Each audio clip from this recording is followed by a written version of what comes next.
Hey everyone, today I'm going to teach you how to edit sibilance in Audacity. Without any further ado, let's get started.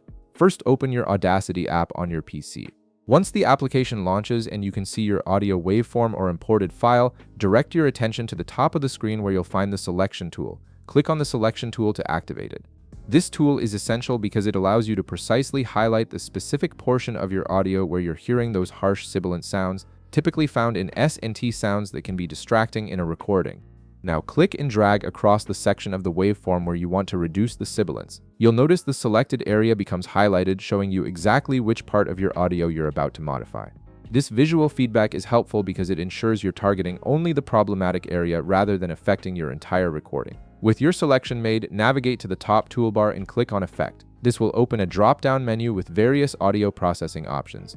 From this menu, hover your mouse over Volume and Compression. This category contains several tools designed to control the dynamics and loudness of your audio. From the options that appear, select Normalize.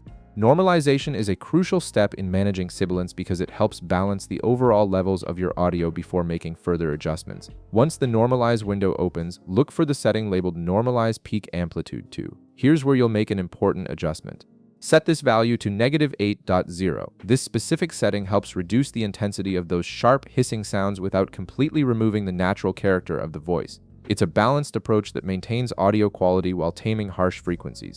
After setting your normalized peak amplitude, go ahead and click Apply. The software will process your selection, which usually takes just a moment depending on the length of the highlighted section. You'll see a progress indicator as Audacity applies the effect to your audio.